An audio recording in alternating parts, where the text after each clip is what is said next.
On today's episode of the Bolt Crew podcast, the Red Hot Chargers are 10-4 and riding a 3-game winning streak.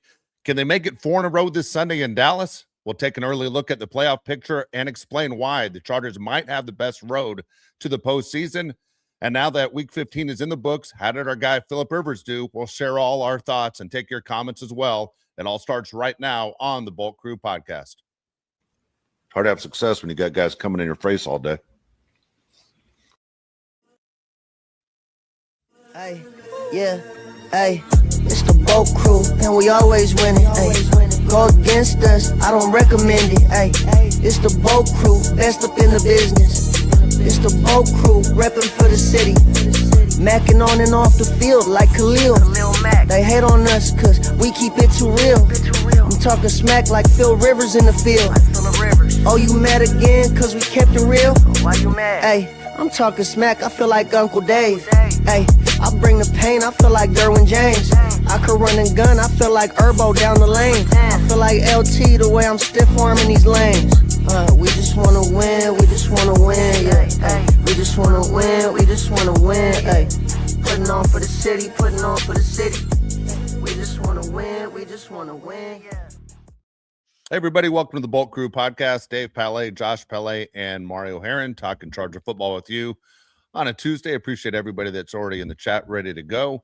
Again, big win against the Chiefs a couple days ago. We're still excited about that. Hell, I'm still excited about the big win we had last Monday against the Philadelphia Eagles to sit there and ride this thing with a 3-game winning streak and now heading into Dallas. We saw Dallas not look very impressive on Sunday against the Vikings. We'll get into what we can expect from the Cowboys. I'll tell you right now, the Cowboys are favored by 1.5 as we head into Dallas. Again, 10 a.m. kickoff. We just had a 10 a.m. kickoff against Kansas City and did okay. At the same time, this Charger team, guys, from what I'm seeing, people are starting to look at them and go, they're getting a little bit of national attention. Now, all of a sudden, in the last couple of days, you look at the Charger team, and it's hard to basically act like 10-4 is not happening. This is a Charger team that has played well. Again, have they done it with smoke and mirrors? I think right now, the one thing is if you watch Charger football or you're trying to catch up on Charger football, it's in how good is this team as the playoff picture begins to take place. We know the defense is outstanding, right? The defense has been the key to this Charger team. Jesse Minter, it's kind of a double-edged sword. I'll ask both of you guys, is we love Jesse Minter being our DC at the same time because the defense has done what they have with really a bunch of guys that aren't going to make an all-pro team or a Pro Bowl team.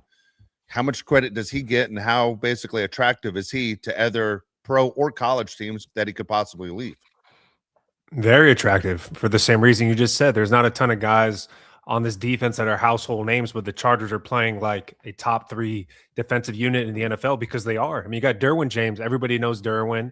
And then I don't know how many people know who Henley is, or people definitely know who Tony is after last week, but Tony's definitely not a household name. We got rid of Poona Ford. Doesn't really matter. Tier Tart's pretty awesome. Dante Jackson's playing out of his mind. I think he should get tons of credit for how good the defense looks. There's 2 things about the Chargers that people know from a national side. It's the defense is elite and that our offensive line sucks. Those are the 2 talking points everybody has with the Chargers. Besides that, I don't know how much other people really know about the Chargers. I think that's the thing people are most taken back by or like gives them worry too is the O-line. I can't blame them. You know, if you look at who gets hit the most, if you look at who's taking the most sacks, you see like Cam Ward's up there. And you go, okay, that makes sense. And then I think Justin Herbert's like 3rd on that list. And you're like, okay, that's just because this O-line's that brutal.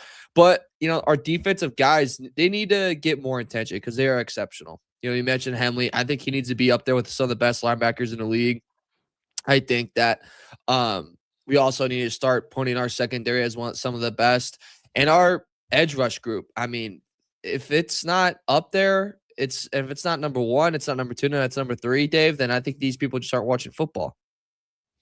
Yeah, you know, here's what's interesting. I don't know a lot about like defense. Like if you guys said, hey, man, you have to be a defensive coordinator. Now, I know what it looks like when they're playing well, and I know what it looks like when a defense is playing bad.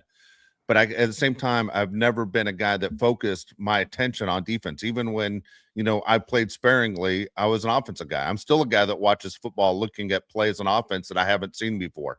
You know, Andy Reid is a guy that I always sit and go, that's amazing. If I was a young coach, I would steal a lot of the stuff that Andy Reid does because it would be effective in high school football or in college football because it's effective in the NFL.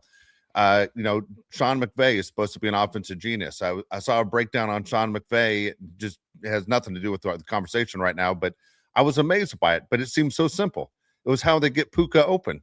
And Puka basically goes in motion, and instead of going all the way to the end and passing the tackle or the tight end, where most receivers do when they go in motion, he runs right between the line, runs right between the guard and the tackle, and then he's all of a sudden he's 5 yards open. And you go, why don't more teams do it?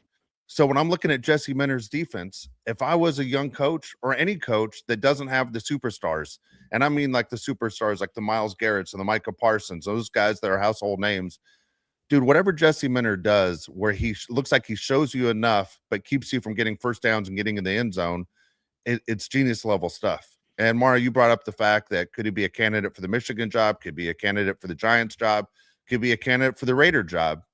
I want to see the Chargers continue to win and them do well. Man, I really want to see him be with this organization at least one more year. And hats off, man. I mean, he's as impressive as basically an assistant coach as there is in the NFL right now. If I'll ask you guys this question, if you had to make a decision, you get to keep Jesse Minter or you get rid of Greg Roman, which one is more important to you heading into next season?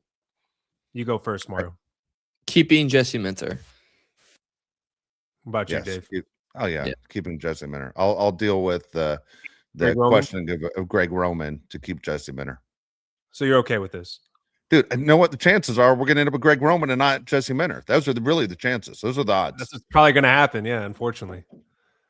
I mean, it would suck, obviously, if we lost Jesse Minter. Greg Roman, it's really hard to, poke fun of him or get mad when you don't have your tackles, but the lack of creativity from Greg Roman to me is mind-blowing sometimes.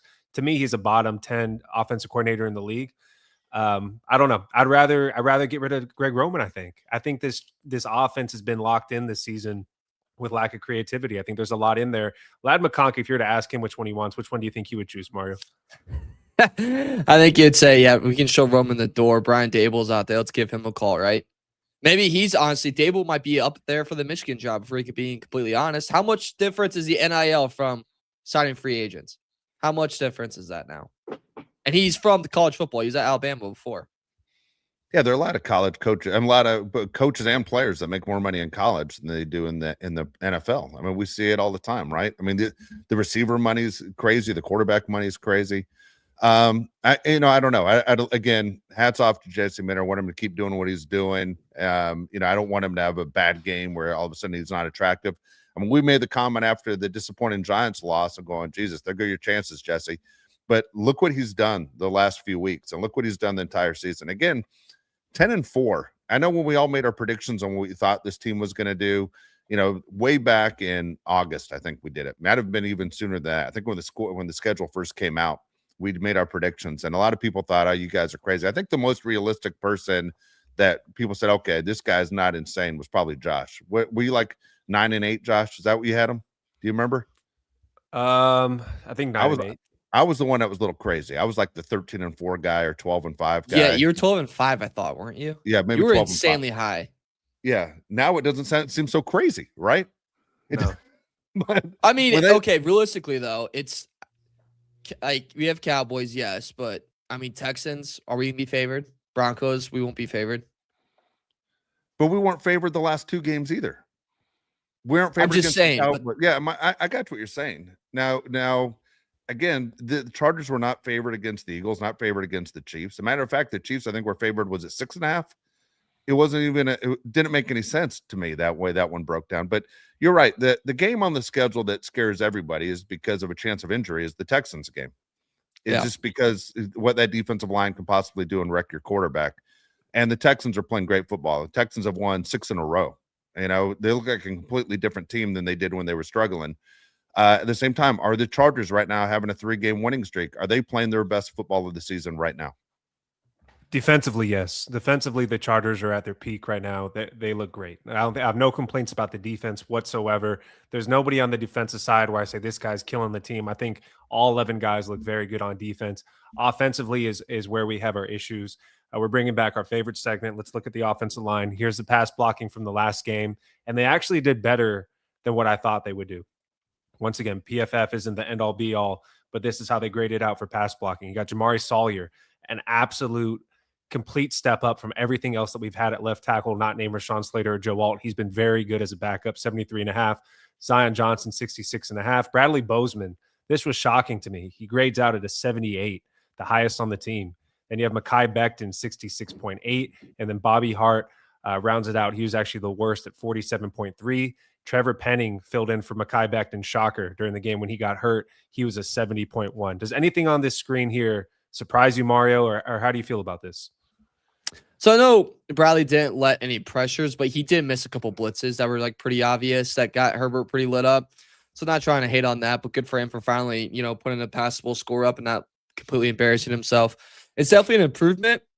I would say the thing that I feel even better about this, Dave, is with the defense we have coming up and facing the Cowboys, there's a good chance that Williams will not be out there. And that is great news for this team. That's great news for this O-line. Because when Williams is out there, the Cowboys go from allowing 30.8 points per game to 18.5. They go from letting 287.5 yards allowed to 397.4. So there's just these massive jumps. Even in rushing, you see like with him out there, it's around 45 yards a game. With him out there, it's around 143. So if Williams isn't out there, our O-line, I think, could probably have another big day and see these scores right here. These could possibly say the same or even better against a Matt Eberflus defense that's piss poor. Yeah, so I was like laughing. It's good as any shot you can take on Eberflus, you do it. I hate him so much. We all know. He knows. Like, he's aware of it, that you hate him. You've made it perfectly clear for about 4 years. But I tell you what, not having Williams in is everything. Look, he is awesome. He was awesome with the Jets. He was one of the few highlights that they had. He was a guy that we spoke about on this show about what would it take to get him in a Charger uniform. Well, the Cowboys went and made the move, and it was dramatic. I mean, everybody started talking about this Cowboy defense, how it's different, and who would you rather have, Williams or Micah Parsons, if you had a choice? And people are saying he's disrupting things in the middle. You rather have Williams. He's that good of a player. The fact that he's not supposed to go on Sunday, you're right, it's a huge advantage. To the point, I still can't believe the Cowboys are favored by 1.5 in this game. Bozeman, look, he's bad, right? We all know he's bad. He gets ripped all the time. It's like people on social media, just stay off social media. Don't get your feelings hurt. Bozeman has to understand you're still the worst. I mean, you're literally the worst lineman in all the NFL. I mean, everybody knows who the worst guy is, especially when he's on your team. He has to know. At the same time, he knows those direct deposit checks keep going through. So you're going to ride this wave as much as you can, right? Like, you saw that story the other day of A.J. Brown jumping out of the Honda Accord, walking into the stadium. And I was like, look at him. He's fiscally responsible. Like, if I'm Bozeman, I'm probably driving a Honda Accord. Like, I'm not going crazy with any crazy purchases. I don't know how long these checks are going to keep coming. And so you sit there and you write it out, and he keeps ending up in the starting lineup. I thought he did a little bit better. Not saying he did great. The grades obviously show he did a little bit better, but when they showed the camera from that angle and he was actually hitting the guy right in front of his face, which seems to make the most sense, good for Bradley Bozeman, because it seems like that's what you should do. Nothing's worse than hitting air and watching someone go right by you and blow up Justin Herbert, because we saw that a bunch. Do you live next to an airstrip? Dude, I could knock out every worker that works in my building right now. Like, if I could do one square knuckle punch in the face, it'd do like McGregor 2015 type of level. I literally looked down this morning again. I go, fellas, no music today. We're going too crazy with the music. And they sing. No Bad Bunny? No Bad Bunny. Dude, they scream it. Ah! I'm like, shut the hell up. You're already doing tools, and get the damn job done. And then go home. Go home, right? No music today. Nice. Hey, how about no what music? What do you think they said when you shut the door? Oh, they probably cussed me out. Oh, like gringo, in other words, yeah. And also, I mean, they very funny in the encounter. Like, they looked at me. They had like all their tools on their belt. Like, if it got south, I'd have gotten the absolute crap beat out of me. Yeah, you would have. So I want to clarify something on the side here. So people are saying, how are there so many sacks on Justin Herbert and pressures, but these guys don't have them in their stats by PFF? I believe some of them have to go in the running backs and the tight ends, I imagine. And also, if Justin Herbert's in the pocket moving around for a few seconds, they're probably not going to put a sack on one of these guys because Justin Herbert was moving around. I got to stop saying the word sacks. It sounds weird. But Justin Herbert, I think, is walking into sacks. So that's why they're not giving the sacks to the linemen. So I wish I didn't clarify that because it sounded very terrible. All right, so I always ask this question every week. Where would you rank the Chargers in the NFL power rankings? Where would you put them, Mario? Okay, I'm thinking out loud here as they go nuts again. I will take Pats, Bills, Jags, Texans. So that's 4. And then Rams, 5. I'll have Broncos. So that's 6. These aren't particular order, but after that, probably take Packers and Bears and Seahawks all over them. So I have them at 9. What about you, Dave? 4. 4th best team in the NFL is the Chargers? 4, best team really? in the NFL. 4. I love it. I love 4th. it. And I tell you what, I have them right behind the 3 NFC West teams. I have them behind the Rams, behind the Seahawks, behind the 49ers, and I might have them even higher than that after what I saw the Seahawks and Colts do. The Seahawks had trouble scoring. But look, I know the Colts came to LA, and that was a long time ago, and beat the hell out of the Chargers. That's not the same Colts team. It's not the same team. At the same time, to me, the team that stands out is what the Rams can do. I don't know what happened with the Rams in that Panthers game, but the Rams look a step above everybody else right now, and they're in the NFC West is insane. And the 49ers are dangerous. But look, Shanahan's never done anything when it really matters. So at the same time, I'll take Harbaugh over Shanahan. I might have them 3rd. I think the 2 best teams right now are the Rams and Seahawks. You guys will say I'm crazy. We'll find out after that Texans game because the Texans I know are red hot right now. And the Jags beat us a couple weeks ago, and that game, again, was 3,000 miles away. Jags are playing great football. I don't know anybody who wants to play Jacksonville right now. Dude, they look phenomenal. Trevor Lawrence, 6 touchdowns on Sunday. They're really good. I'm around Mario's ranking. I have them at number 10. I think the Chargers are a top 10 team right now. This is how other publications see them heading into this week. ESPN, 11. CBS Sports, 11. Bleacher Report, 13. Yahoo Sports, 12. Sports Illustrated, 9. Pro Football Talk, 11. NFL on Fox, 10. USA Today, 11. New York Times, 11. So me and Mario a little bit closer than you, but I love the confidence you have, Dave. I do. Look, I was surprised. I'll be honest with you. They weren't higher with Yahoo. And I know Yahoo's, I rip out Yahoo all the time outside of fantasy football. Yahoo's the only one that's basically based in California. Everyone else is based on the East Coast. So when you sit there and you go, and look, I know Fox has businesses and on the West Side too. Look, it's just one of those. It's an East Coast bias, in my opinion. The fact that they could be outside the top 10 is insane. Are you guys watching? They just beat the 2 Super Bowl teams back-to-back weeks. They're playing very good football right now.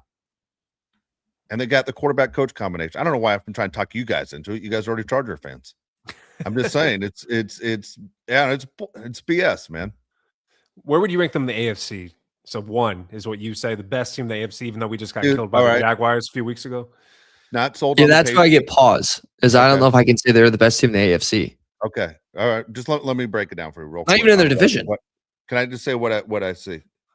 Number 1, they're undefeated in their division, so I'm not sold on the Broncos beating them until they do it.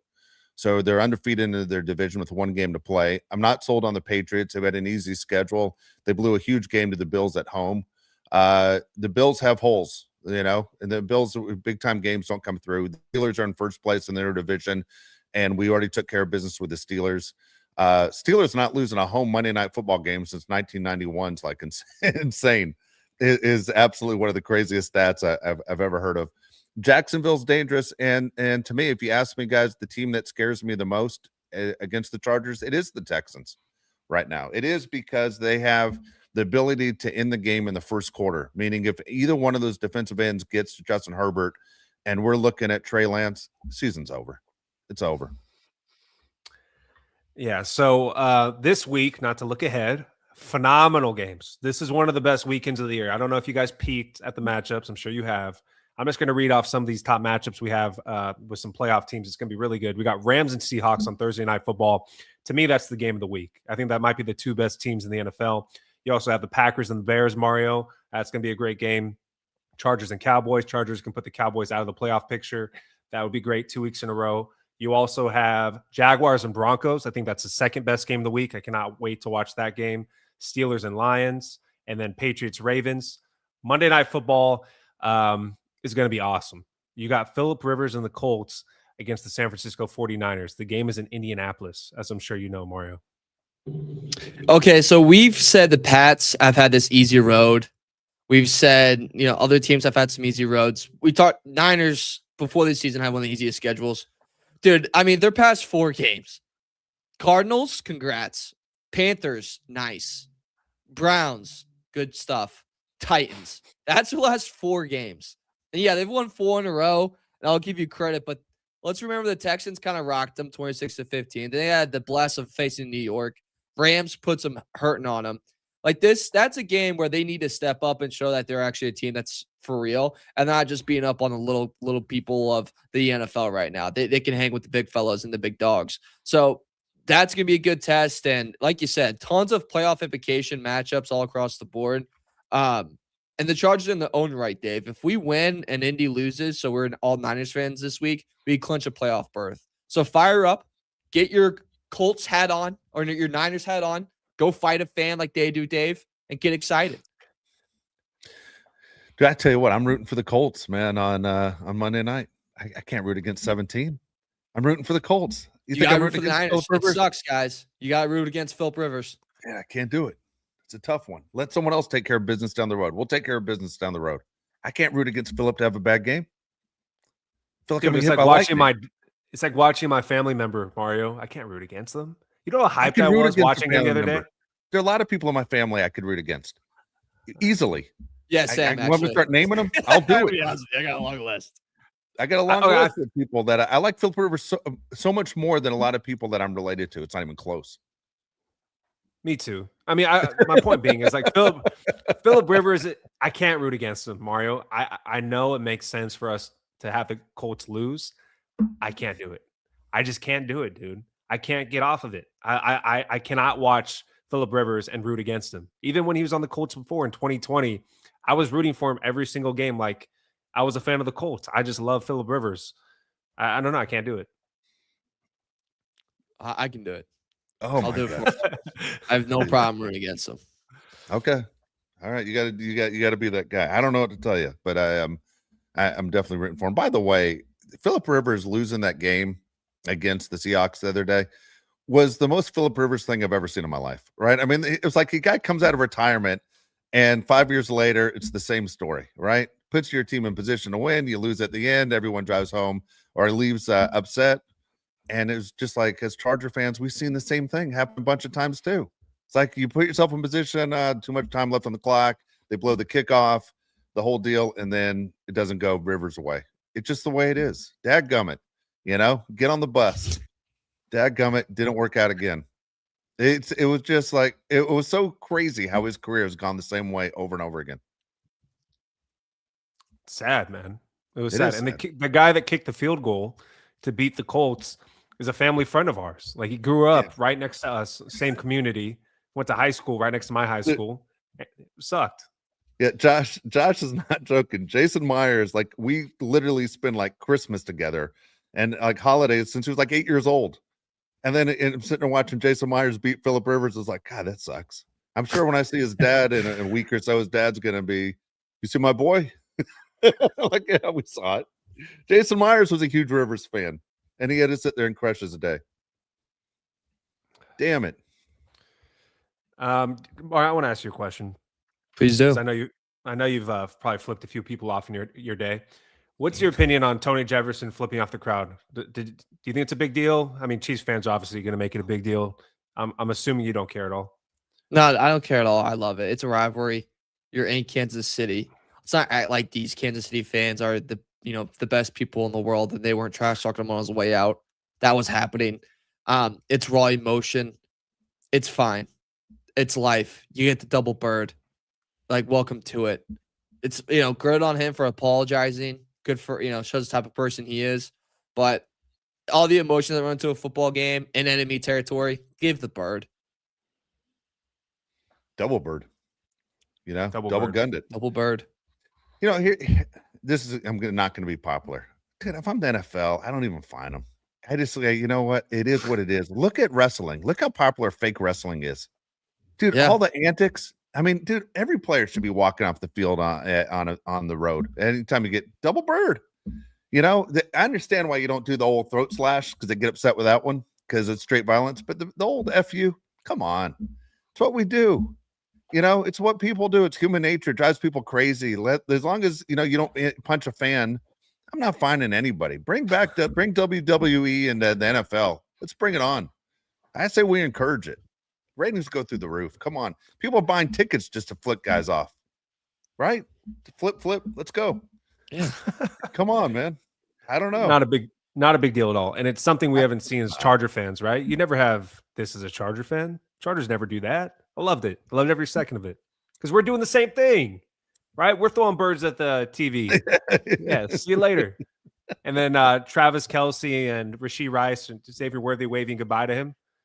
Yeah, you can go home. Have fun in Cancun. Mario, I wanted to show you this, and Dave. This is the last two drafts by Joe Hortiz. It's easy to forget how many starters he's brought in.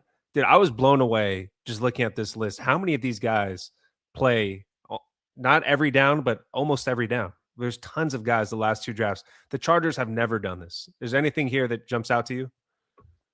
All the guys are impact players.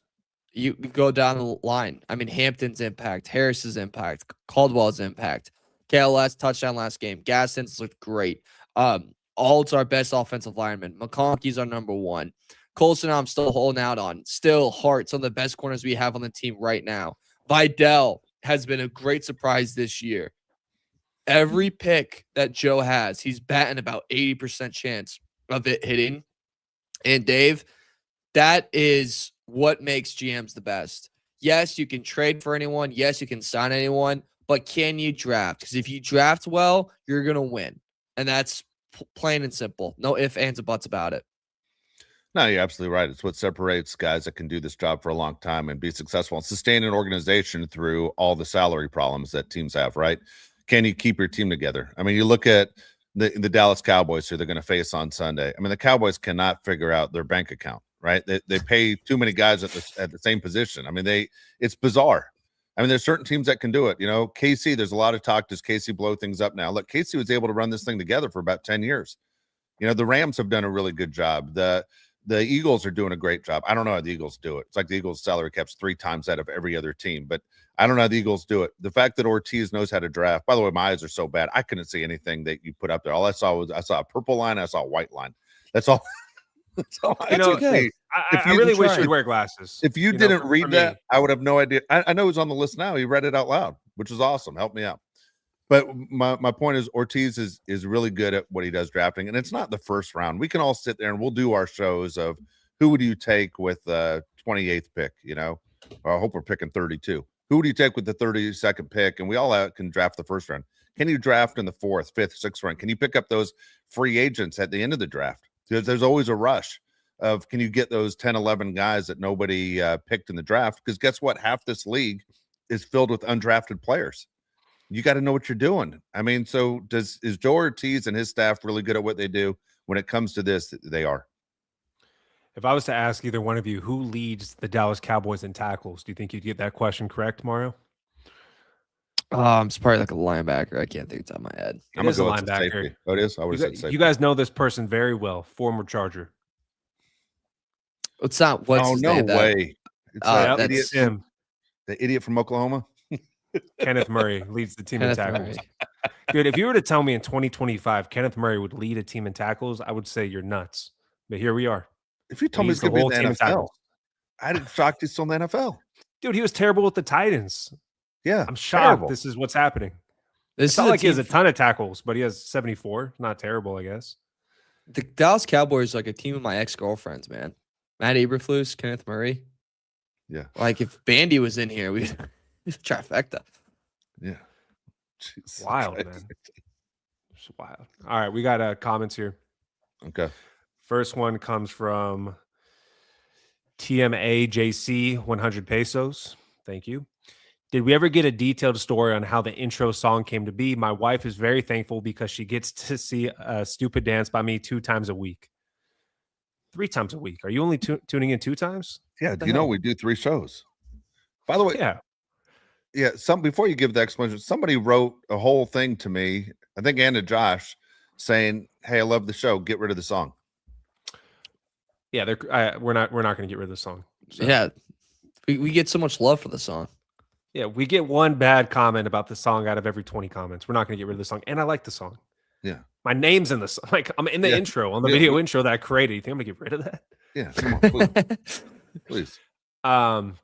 So the song came to be by Sebi OG. He's a friend of mine. We went to high school. Actually, me, him, and Tony Jefferson all went to the same high school at the same time. Fun fact. And I hit him up to do the intro because he watches the show, and he was gracious enough to do it for us, knock it out in about 24 hours. So super thankful, man. Appreciate it. How old were you when you met him, Josh? He's a grade younger than me. So I was a sophomore and he was a freshman. Dude, so how many 14-year-olds do you know, Mario, that are known as original gangsters?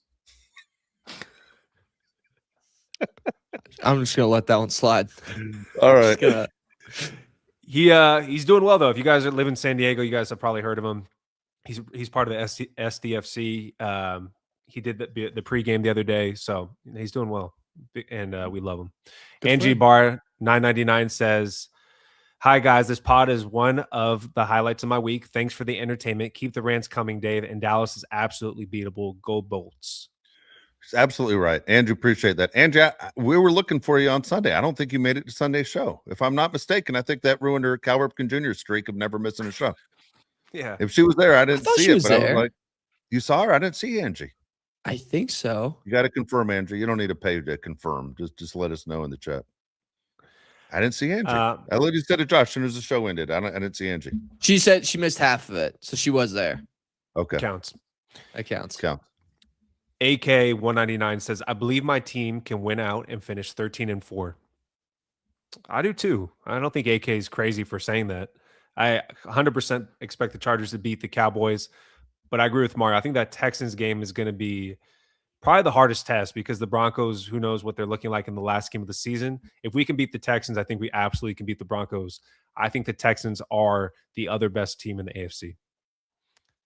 So when we do our predictions and picks for the week, I think this is probably gonna be the last week I picked the Chargers. Just with coming up, Texans, I don't feel great. I think it's a matchup nightmare for us. Denver in Mile High, with the way Bo Nix looked, honestly, in that second half against the Green Bay Packers, I'm worried halfway through. So 13-4 to me sounds like a big long shot. It really does. I think getting to double-digit wins is very, very doable. I think we can obviously achieve that. Post that, I'm starting a full pause. I don't know what to do.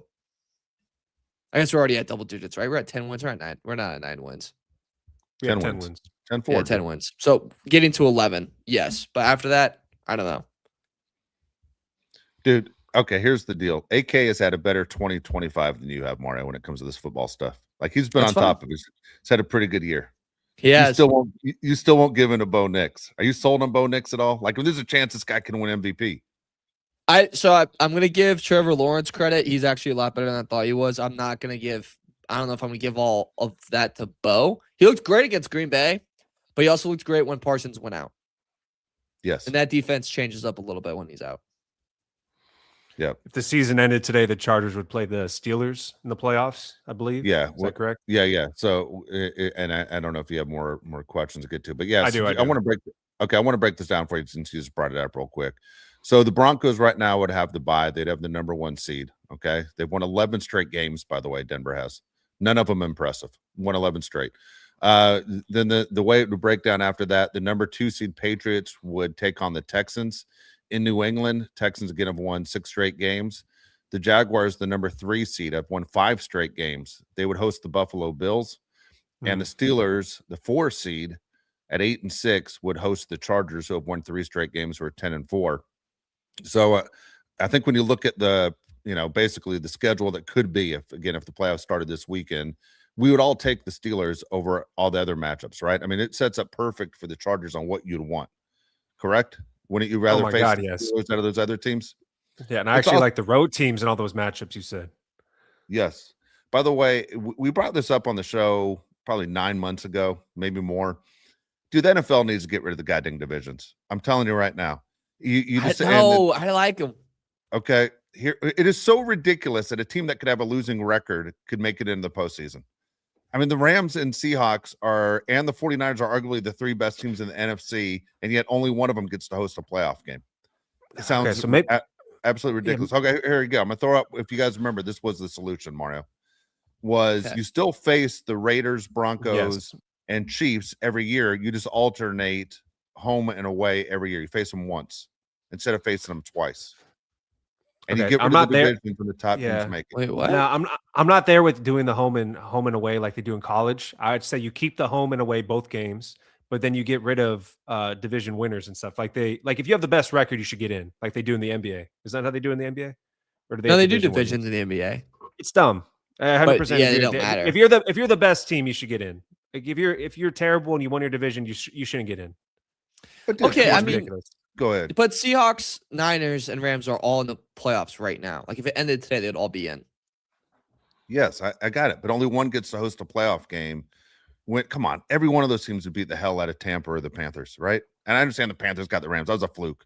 All right, that was ridiculous. Don't sit there and start with that. I just saw the Saints knock off the Panthers. The thing is, the divisions can hurt you. I mean, the AFC West is pretty tough when you look at the coaches and you look at the quarterbacks and everything else. Why do we have a tougher road than other divisions? The AFC, and it changes all the time. The AFC North's an effing joke. It's a joke. You got Cleveland is the saddest organization in the history of sports over there. Every year they don't do anything. You got Joe Burrow, who is no desire to even play this game anymore, put his uniform on as a quarterback. You got Lamar Jackson, a shadow of himself, and you have old man Aaron Rodgers. They're going to fire their coach and they're going to win the goddamn division. There's no way we should be compared to what's going on in the AFC North. It's a train wreck over there. NFC South's a goddamn train wreck. Embarrassing. Yeah, those two divisions are terrible. Awful. We got AK 499 says, Bolt fam, this is the only hope to win the West.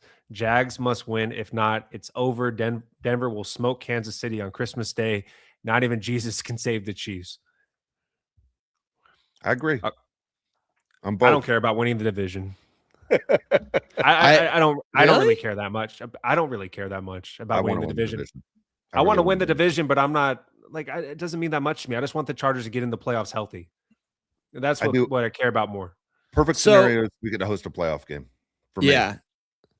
That's what I'm saying. Is if we get to host a playoff game, we don't have to go at Pittsburgh or at wherever. That's huge. And plus, that could be a route for the Chargers to take the 1 seed.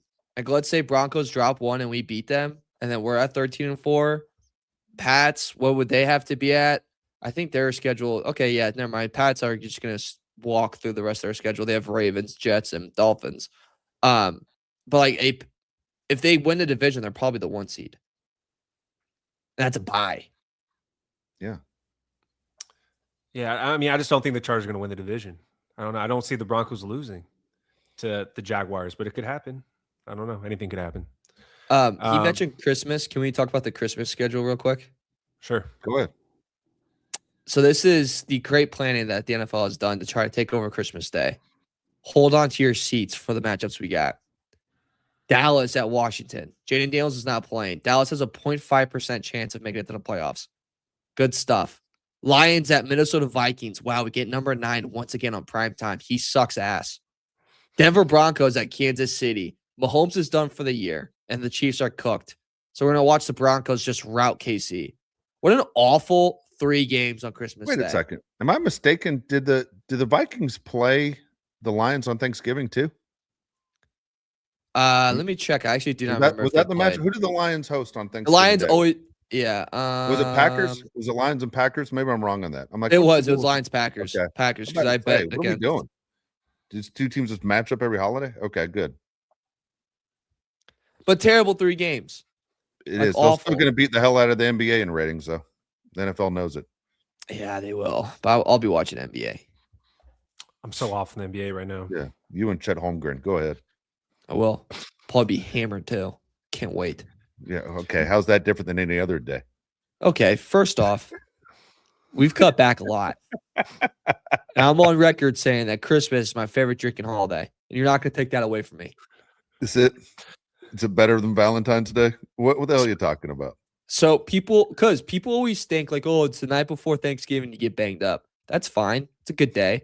Thanksgiving, people think that's when you get banged up because you eat so much. That might be all right with you too. But let me tell you something. Christmas morning, you can wake up with a nice cocktail, maybe a little Bailey's in the coffee, and you can go, hey, it's before 10 a.m. and suddenly I'm struggling to walk a little bit. I can't walk in line. We got the coffee in you, so you're still pretty fired up. Then you take a little snabble of the cookies, got the sugar that's keeping you going. And then you go, wow, that Miller Lite looks really good over there. I'm about to have 14 of those. So you have about 14 Miller Lights. And then you're going, all right, but it's wind down. It's cold outside. I want a little something to make me feel good. So you bring out the whiskey. Now, when you bring out the whiskey, now it's a party. Ooh. Now it's a good time. And then next thing you know, you're tackling your brother into the Santa Claus that you have, and you break Santa Claus. And that's just how it goes. Dude, I can't believe that you mix the hard stuff with the beer up and down. Are you throwing up, dude? No, hey, this is my Super Bowl, baby. Dude. I look forward to this more than anything. God. I am completely with the beer before liquor, never sicker. Like, you got to drink the liquor first. Well, I probably won't drink beer. I don't really drink beer anymore. I'm only like liquor because of I watch the calories. So I'll probably break out the whiskey early, and then it'll be more calories. You got liver problems. No. You just have a couple glasses of that, and then me and Joey will talk about Sopranos, and then we'll go to The Godfather, and then someone's gonna chirp and say something a little offensive. The next thing you know, a fist is gonna get thrown. But then we're gonna smile. When did your and dad have a good time? And then then Kurt's gonna yell, and that's fine. I don't even think Christmas is a top 5 drinking holiday. Dude, I've never. I can name 5 holidays that are better for drinking than Christmas. What are they? Well, it starts with St. Patrick's Day. St. Patrick's Day, easily. Okay. I didn't know we're throwing that in there. 4th of July. 4th of July. No. Of course. 4th of July is awesome. I live in California, right? From California. 4th of July is the best. Come on. Dude, I'm even going to throw this one out there. No one's looking at the clock on 4th of July, Mario. No one's going, is it too early? No one's doing that on 4th of July. You're not doing that on Christmas. You're like, dude, let's have a drink. I'm not going to drunk around my family. I can't do it, you know? You don't like getting drunk around your family? No. Wow. No. I think it just says a lot about mine. But Cinco de Mayo, if you're from California, if you know, you know. Cinco de Mayo is an awesome drinking day. New Year's Eve coming up here soon. No, Christmas tops New Year's Eve. Nobody would say that. I swear people comment will. in the chat, better drinking day, New Year's Eve or Christmas. And then the day before Thanksgiving. I don't know if that's a holiday or not, but that's obviously one of the best days to drink too. If for some reason we ever do Christmas together, I'm going to show you why it's the best holiday drink. Dude, I'm dying to do Christmas with you this year so we can put the Quentin Jammer jersey on you and let Josh start chucking passes at you. And we got a Quentin Jammer jersey for you, by the way. Oh, you know I'm so excited. We got one. I'm so excited. Yeah. I figured this whole thing out. We're going to put Josh on the hash, and you're going to stand about 5 yards from the sideline. It's going to be the straight out pattern, like where a cornerback would intercept the ball. And that's where he's going to rifle the ball at you from. It's about a 20, 25 yard throw. I got the NFL ball ready to go too, dude. Yeah. Dave says I have to throw an NFL speed at you to make it more like the Quentin Jammer play. So hope you're okay with that. Dude, okay, hold on. I'll put on a helmet then. I'm gonna put on my high school helmet. You're gonna wear a helmet. You're gonna wear a helmet. You have to look like Quentin Jammer, gloves and everything. Yeah, I have my high school helmet still. Do you have the receiver gloves? You can put the gloves on. I can get gloves. I don't have my old gloves, but I can get some. We'll get you some gloves, dude. I'll just let you know, dude. The gloves will help. He throws crazy hard. Yeah, that's what I mean. When you just said NFL speed, that's gonna come in hot, dude.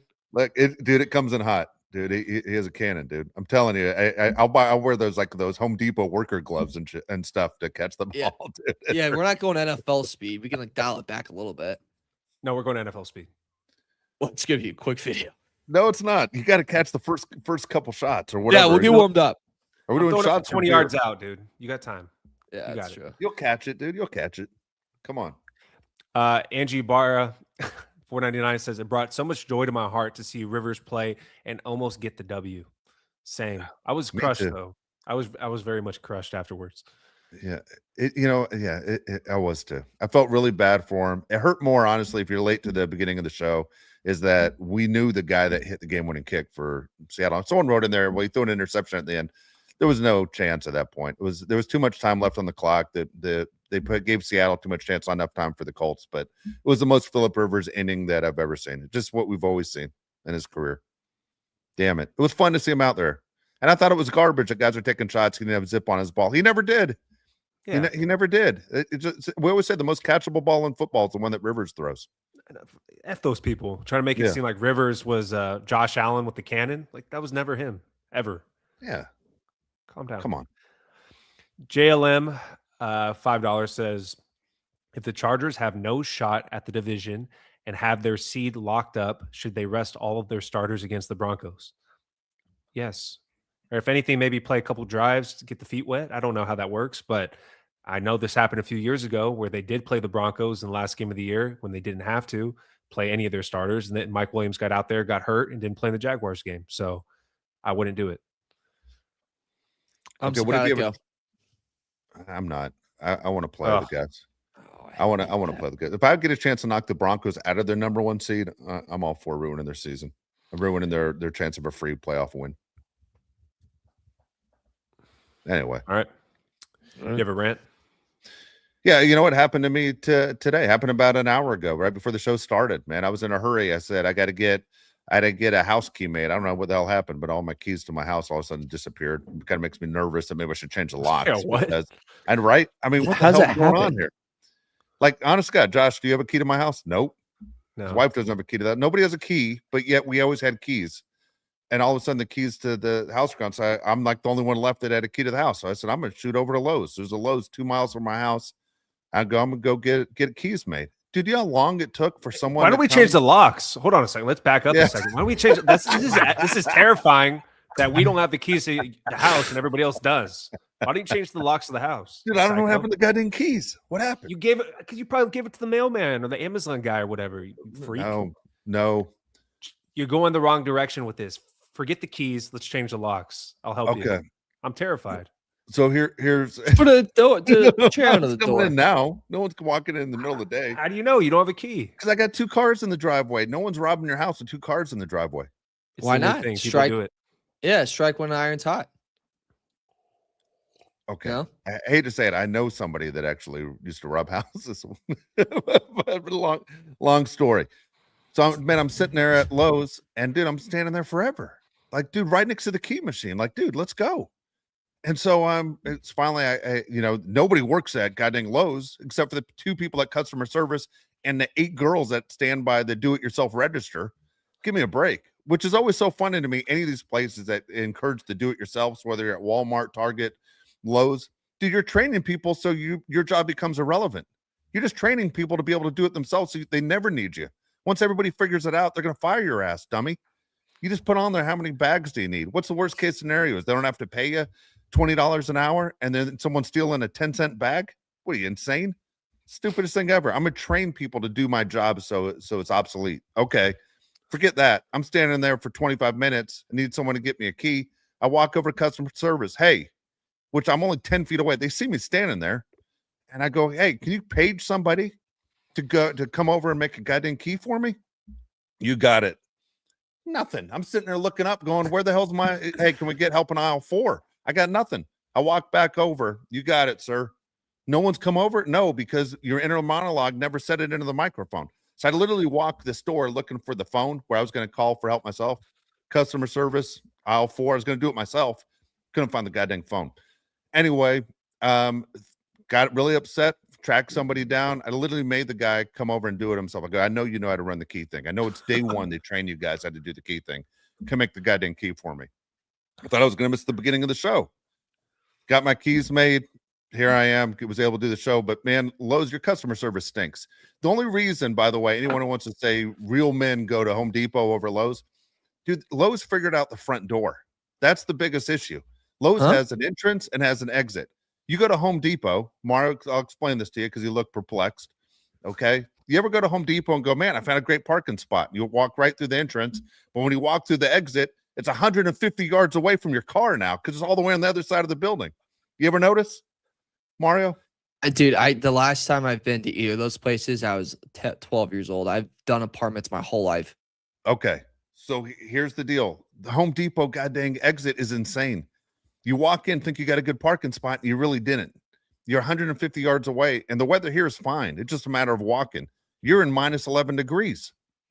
So, man, Home Depot completely got set up. If they'd put the goddamn exit next to the entrance and thinking, oh, I got a good parking spot, I really did. Instead, you're walking way far away trying to find your car in the parking lot. Home Depot's doors make zero sense at all. And is there anyone that looks sadder than the people that work at Home Depot? Lowe's is like, we know we aren't as good as Home Depot, but at least we aren't sad. Everybody looks so goddamn depressed at Home Depot. Like it's part of their goddamn getting out of jail thing.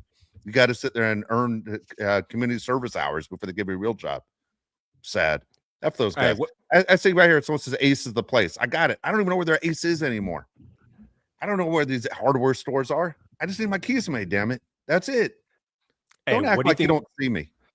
What do you think would be harder? Learning where everything is at inside of the Home Depot or Lowe's, because people are going to ask you, where can I find this? You have to tell them the exact aisle, or learning the Cheesecake Factory menu if you're a waiter. Dude, Cheesecake Factory menu is insane. Insane. Oh my God, dude. It's insane. It's like memorizing a phone book. It's crazy. It's crazy. That I know a being guy said, that works there. You have to take a test to work there. Are you serious? You have to take a test? That makes sense. 100%. Yeah. Okay, but have you ever had bad Cheesecake Factory? I love Cheesecake Factory. So good. I hate when people try to hate on it. I'm like, dude, tell me their portions are amazing. It's so much food. Yeah, I'm with you on this. It's one of those where people look down at you if you say cheesecake. The line's through the roof every time you go, which is the worst part. The food's always good. It never disappoints what you get. And how many times, this is what most people do, be honest. You go, man, look at all the options. Everything looks good. I'll just have the turkey club because you know you're going to be safe, right? Whatever your go-to is, you always go back to your go-to. You never sit there try anything new. The hardest answer is, which kind of tea do you want? Do you want regular iced tea, or do you want that one with that goddamn mint leaf in it? Whatever the hell that is, it's delicious too. I don't know. But then no one I ever go with goes, you know what? That was really good. I think I will have a slice of cheesecake. I don't know anyone who ever gets the cheesecake. Oh, everyone just walks out. Do you get it? First time I've ever liked cheesecake because I'm not a fan. Got the strawberry one. I took one bite and I was like, all right, this changed me forever. Dude, I'm not saying it's not delicious. I'm just saying I'm full. I'm like, I probably made a lot of bad decisions eating all those goddamn fries out of the cup. I don't even know what that's about, by the way. What's the deal with the fries with the goddamn wax paper and the fries inside it? Just throw the goddamn fries next to my sandwich. It's a presentation thing. Yeah, come it's on, cool. The presentation. It is. I agree with Some you. poor kid in the back's washing his ass off on those goddamn cups that have the fries in them. And I'd say you don't get as much fries in the cups.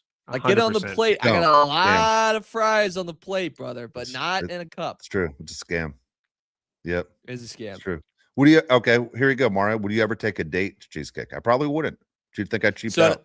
Bro, in high school, that was my rotation. Yeah, but that's high school, dude. I know. Now I'm trying to think if I ever have. I probably. So I took a girl on a date to a movie. She really wanted to see this movie, so we went and saw it. And there's a Cheesecake Factory right next to it. And as we were like walking in there, I was literally thinking in my head, it's like, I would have done anything to eat at that Cheesecake Factory instead of where we ate at before. Yeah, sounds so much happens better. To me all the time. Where it's like better to go to this place, even though you know the other place is going to be better. Yes. It sucks.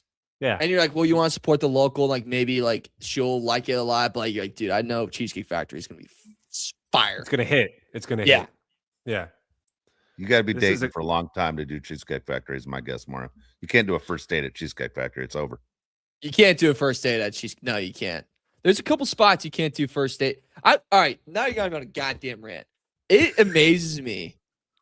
Like, when I try to take a girl on a first date, I overthink every time where I'm going to take them. And I have like 2 spots I usually rotate to. And then like I'll be talking to them or something. And then I'll be like on the second or third date or like whatever have you. And they're like, oh yeah, like, and I'll like make jokes about like other first dates. Like, oh yeah, we went to like this dive bar for our first date. And I always go, a damn dive bar? You would have said yes to a dive bar? I spent $80 on 2 drinks at this freaking place. We would have gone to a damn dive bar where I could have spent maybe $30 total. Like, what a kick in the goddamn nuts. You know, I get furious about that every time. Every time I hear that, I'm like, God, fuck me. Screw me. All right. I get so frustrated. I ever thought so hard to go somewhere like kind of nice. Could just take a Dubliners. All right. Another question for you is, since you aren't in a serious relationship, but eventually you're going to hit, Eventually, you're gonna find that the girl. Okay. Don't hold your breath. But yeah. Do you take notes and mental notes in your head of going, okay, I got to remember this date because if she's the one, she's going to ask me down the line, where's the first place you ever took me? Because if you don't get that answer right, Ooh. she's going to be really pissed at you. Like you got to know forever where's the very first place you took me. That's why you should take the girls to the same place on every first date. No, I do. That way you always know. I swear there's two Fuji. bars where I've probably taken most of my first dates to, and it's a bar called Lux Bar. It's near me, and it's the Vig. I've hit those multiple times. Okay. Yeah. We got a couple comments rolling in here. Mike G, start with you, Mario. He says, $2. What sports shows do you mostly watch? ESPN Chicago. There you go. That and Bill Simmons podcast, listen to a lot. And then Bolt Crew podcast, available where each podcast. What about you, Dave? I still watch PTI. I still watch it. I get upset when I watch it. I don't know what happened to Michael Wilbon. Michael Wilbon's so goddamn bitter and angry all the time. It kind of bothers me. The fact he still calls them the San Diego Chargers out of spite is ridiculous. I mean, they've been gone since 2017. Like, get over it. You know what I mean? Then call the Arizona Cardinals the St. Louis Cardinals. You got a home in Arizona, so you'll never do that. You're always going to sit there and go whatever. Except he's always old man Mike Wilbon. Kind of bothers me. You know, catch up. There's nothing attractive to me about being in my day it was better because I'm old. I hate that. But I still watch PTI. On TV, not as much. I used to watch ESPN like crazy, like most people. Completely got away from it.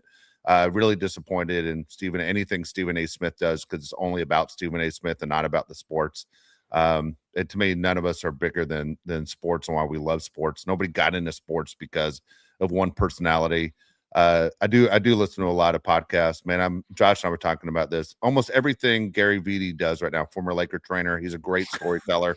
I love the Lakers. I love Kobe. I love Shaq, Magic, all those things from my childhood to recently. His stories are insane.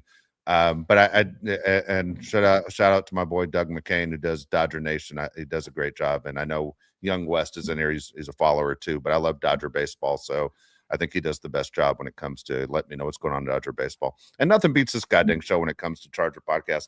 I'm gonna pat ourselves on the back right now. Yeah, it's a little bit entertaining, a little bit goofy. We give you NFL as a fan. I like everything we do, how we do the show, because we honestly feel like we watch the games the way people in our chat watch the games. Hope you don't ever feel like we're talking down to you, because I don't think we do. And I'll tell you right now, all those other Charger shows are goddamn terrible. I don't even understand how anyone could put a second into them. All right. I might make both you guys uncomfortable saying it. I'm going to sit there and call our shot.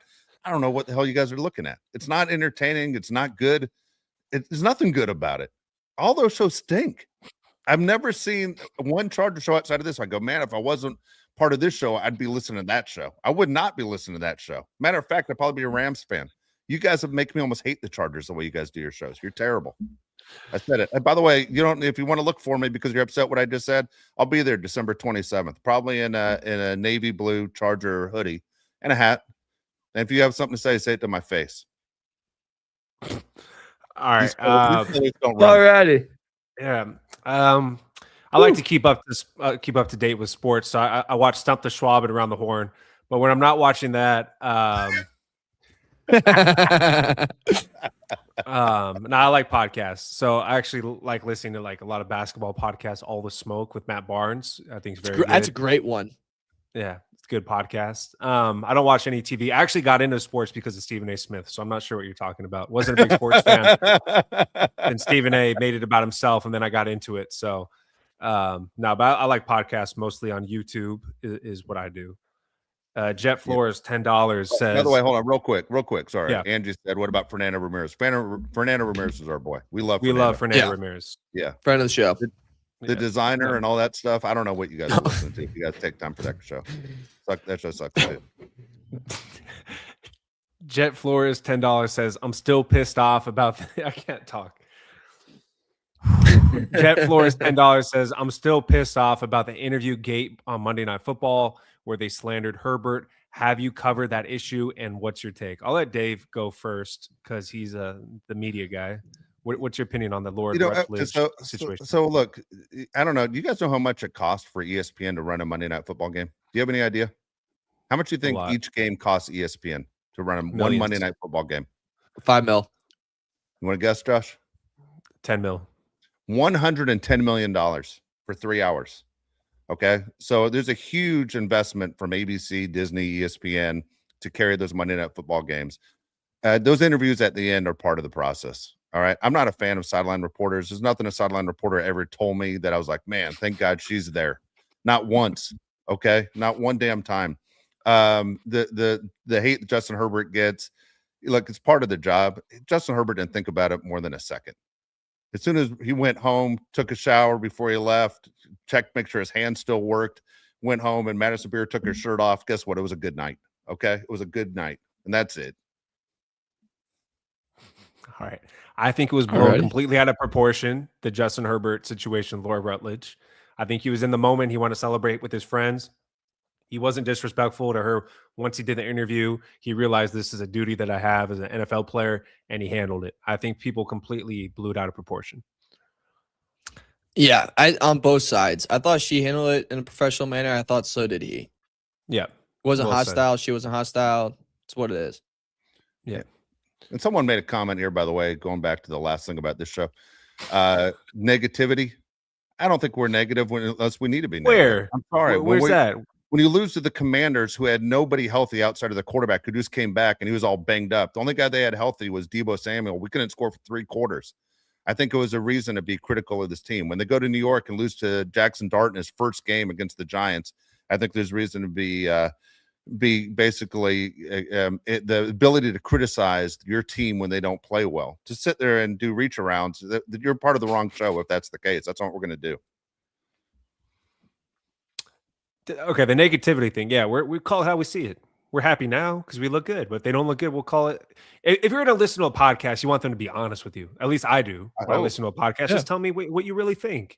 If it's negative, it's negative. If it's positive, it's positive. All right, here we go. Delfino Ochoa, 499 says, if we end up playing the Steelers, are we not worried about the saying never lose to the same team twice? Also, why can't we figure out the Jaguars all love? So Liam Cohen, head coach of the Jaguars, owned the Chargers this year, as we all know. He actually owned them last year too, as you probably remember, with the Buccaneers. So he is Jesse Minter's daddy, is the best way to put it. He has a number. Also, if we lose to the Texans, like you have the other argument of if we play the Jags or Texans twice, and that goes in our favor. But the reason I'm not worried about the Steelers, though, is just because I think the Steelers kind of lost their magic. And they're very, very old. I think we're way better of a football team. And we've improved every single week since facing them. And Steelers are just too up and down. Way too up and down. And that's where I feel confident. Yeah, I'm with you. I think we take the Steelers. 100%. I want to face the Steelers. You know, I don't want to say we can't beat the Jags or beat the Texans. Right now I have faith in this team. They can do anything. Yeah. All right. I think we're good. You guys have final remarks? I got nothing. I probably said too much. Yeah. I probably said too much too. I'm gonna have to rethink where I take a freaking first date now in Chicago. I'm gonna find this pod and think I'm a jerk. Yeah, there you go. We're probably all outside of Josh. We all said too much. I guess I got to go get the locks changed on my house, so I got to go. Appreciate everyone. The Bull Crew podcast today. You can rob the Palais house. Yeah, go ahead. Yeah, it's a big mistake. I always say this is the worst house in the neighborhood you want to break into. It's not going to end well for you. I'll tell you right now. So here's the deal. We'll be back on Thursday, 1:00 Pacific time. Looking forward to Sunday's show again. I almost wish they played today. We might have to change the time on Thursday. By the way, God dang it! I'm sorry. Right. That's a conflict. So, but here's the deal. We're going to find out if we're going to find out. I can go Friday. We can go Friday if you guys want. I can do Friday. You can? Yeah. Okay. 1:00 Pacific time? Yeah. Alabama plays at 5:00 Pacific time, so don't mess with the Alabama game. I won't. Swear to God, Mario. Yeah, I can do that. Yeah. Which is the weirdest thing. Anyone who's going to watch Alabama, Oklahoma on Friday, the two coaches look like they could be brothers. It's goddamn confusing as hell. Like I watch every Alabama game. I'm like, is that our coach or is that their coach? It's bizarre. They look exactly alike, those two guys. It's weird. You ever notice that, Mario? I have not, but I'm going to think about it now. I've heard the college football playoffs was this weekend, to be honest with you. You didn't know it was this weekend? I forgot. I did know. I forgot. Got it. All right, so we're back. It looks like Friday, 1 o'clock. You know how you'll never miss a show? You subscribe to the goddamn show. That's how you do it. Subscribe to the show, like the show. If you want to leave a comment, if you want to share the clip we had where you just ripped the hell out of the designer, go ahead. We don't care. Again, these colors don't run. It's what we do. All right. We're Charger fans, want to see this Charger team win. And guess what? This team's won 3 straight, looking for 4 on Sunday. So, again, appreciate everybody that joined us today in the middle of the day. I know it's never easy, but I'm always impressed that everybody's here. We'll be back on Friday, 1 o'clock Pacific time. For Mario Heron, Josh Pele, I'm Dave Pele. We'll see you then. Hey, yeah, hey, it's the boat crew, and we always winning. Hey, go against us, I don't recommend it. Hey, it's the boat crew, best up in the business. It's the boat crew, repping for the city. Macking on and off the field like Khalil. They hate on us cause we keep it too real. I'm talking smack like Phil Rivers in the field. Oh, you mad again cause we kept it real? Why you mad? Hey, I'm talking smack, I feel like Uncle Dave. Hey, I bring the pain, I feel like Derwin James. I could run and gun, I feel like Herbo down the lane. I feel like LT the way I'm stiff arming these lanes. We just wanna win, we just wanna win, yeah. Ay, we just wanna win, we just wanna win, ay. Putting on for the city, putting on for the city. We just wanna win, we just wanna win, yeah.